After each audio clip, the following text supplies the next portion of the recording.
CBSC students prepare the relation with the art of learning. I'm going to explain you the rise of nationalism in Europe, the fourth part of this first chapter. Fourth part is making of Germany and Italy. And today I'm going to explain you about the German unification. We will discuss each and everything of this chapter. First we will discuss dates, then the names, places, the important terms and some of the questions of this chapter. Now start with date. First date is 1815. On 1800, Germany was divided into many states, or you can say principalities, even you can say countries. More than 300 principalities were in Germany, and Napoleon Bonaparte united them into 39 states. He made a confederation of 39 German states. This was the beginning of unification of Germany. Next date is 1834. As you have already learned in your previous class that traders faced a very difficult situation to travel from one place to another for trading in Germany. बड़ा दिक्कत होता था. अलग अलग राज्य थे, 39 states थे और हर स्टेट का अपना वेट मेजर, उनका अपना टैक्स सिस्टम, सबको टैक्स देना पड़ता था. तो ये एक समस्या था.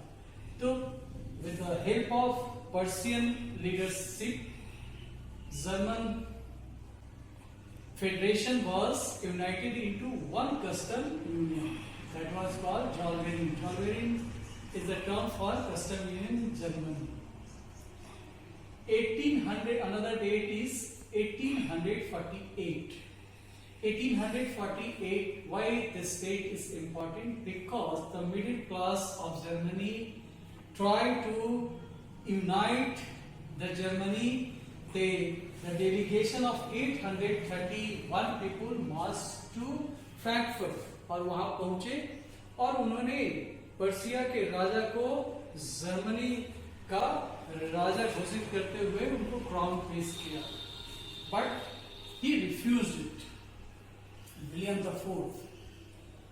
Another important date is 1862. 1862 is also very important in unification of Germany because this person, Otto von Bismarck, became the Prime Minister of Prussia. William I appointed him the Prime Minister of, and he was the architect of this German unification. Through his diplomacy and through his intelligence, he unified the Germany. Unification of Germany happened by Otto von Bismarck.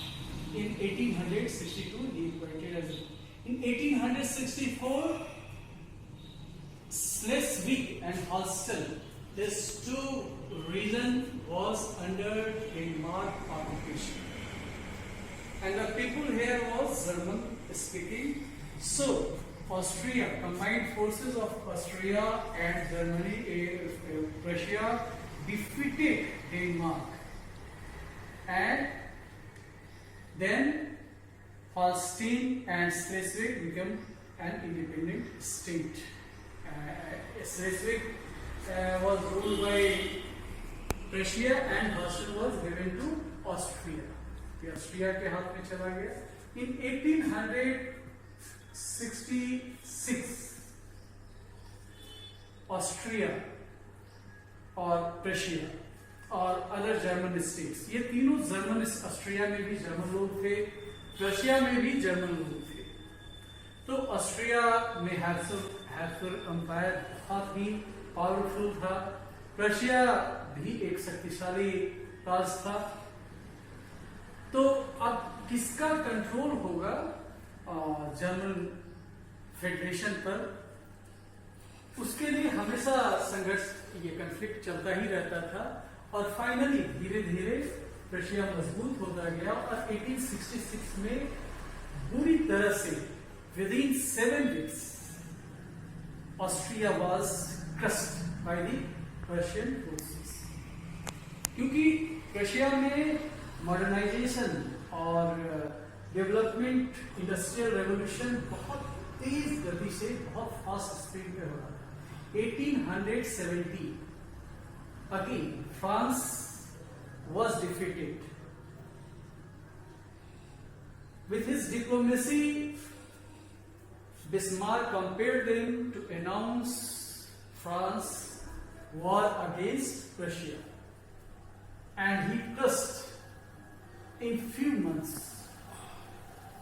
France was surrendered, and इस वार के बाद, इस युद्ध के बाद उनको युद्ध के हर जाने के रूप में $5 बिलियन भी देना पड़ा। एल्सास लॉरेंस जैसा जो क्षेत्र है वो भी जर्मनी ने अपने हाथ में कर लिया। हालांकि इस क्षेत्र पर हमेशा कभी जर्मनी का और फ्रांस का कब्जा इतिहास में होते रहा है। 1871 को मिरर हॉल, जो कि वर्साय में था, लुई XIV का जो पैलेस था, मिरर हॉल में, वहां जाके William first was announced the emperor of Germany. उन्होंने जर्मनी का जो है क्राउन को स्वीकार किया और वो जर्मन एम्पायर के पहले एम्पेरर बने 1871. And now these are some terms. Already I have told you about Otto von Bismarck. Otto von Bismarck architect थे। उन्होंने जर्मनी के को यूनिफाइड करने में उनका रोल सबसे अहम था। उन्होंने कई सुधार के भी काम किए थे जर्मनी में। उन्होंने ओल्ड एज पेंशन लागू किया था, जो कि एकदम नया था उसमें। इंश्योरेंस वगैरह का व्यवस्था किया था, है ना। लोग वेल्थ का रीडिस्ट्रीब्यूशन करने का भी काम किया था, जो कि एकदम से नया था उन दिनों यूरोप के लिए। विलियम वन फर्स्ट एम्पेरर बने। जुंकर कहते हैं लैंड ऑनर्स जो होते हैं जर्मनी में, उनको एम्पेरर और किंग में अंतर क्या होता है? Emperor is sovereign and king जो है वो एम्पेरर के अंदर में हो सकता है। Iron and blood, this phrase was given by auto von Bismarck. वो कहते थे कि ये युद्ध को हम आयरन, जर्मनी का जो यूनिफिकेशन है उसको हम कंप्लीट आयरन एंड ब्लड से कर सकते हैं। कहने का मतलब पावर और स्ट्रेंथ से कर सकते हैं। मॉडर्नाइज आयरन जो है स्ट्रेंथ का भी को सिंबलाइज करता है और साथ में आयरन जो है प्रोग्रेस को भी सिंबलाइज करता है। इंडस्ट्री वगैरह आयरन से ही होता है और युद्ध में भी उसका इंपॉर्टेंस है। अब कुछ प्लेसेस हैं तो स्वाभाविक है, जर्मनी है, रशिया है, ऑस्ट्रिया है, डेनमार्क है, स्लेस्विग है, हॉल्स्टन है, फ्रांस है, वर्साय है। We have talked about this, what has happened. Germany was united, Russia was the biggest empire of that time. Austria was also a big empire but was defeated by Persia. Denmark was also defeated by combined forces of Prussia and Austria. Schleswig and Holstein, ये जो दोनों राज्य थे वो Denmark से Austria और Persia ने मिलकर उनको स्वतंत्र कराया था। वर्साय में जो मिरर हॉल है, जो फ्रांस के किंग का पैलेस हुआ करता था, वहाँ विलियम सेकंड ने जर्मनी का एम्पेरर उनको घोषित किया गया। One question is here, briefly trace the process of German unification. अब हम लोग इसी की चर्चा कर रहे थे, कैसे कैसे क्रमवार जो है जर्मनी एक स्टेट के रूप में बढ़ रहा है। और इसमें सबसे इंस्ट्रूमेंटल जो है ऑटो वन बिस्मार्क थे, जिन्होंने कि अपने डिप्लोमेसी के सहारे से, अपने कार्यों के जो जनता के प्रति था उससे जर्मनी को यूनिफाई करने में। अब फ्रांस पर अटैक इसलिए किया था कि सदर्न स्टेट जो है अभी तक अपने आप को अलग रखे हुए थे, वो कन्फेडरेशन में, जर्मन कन्फेडरेशन में जो रशिया के साथ थे उसमें शामिल नहीं होता। ऑस्ट्रिया शामिल हो नहीं रहा था। ऑस्ट्रिया में कैथोलिक आबादी ज्यादा था और रशिया में प्रोटेस्टेंट आबादी ज्यादा था।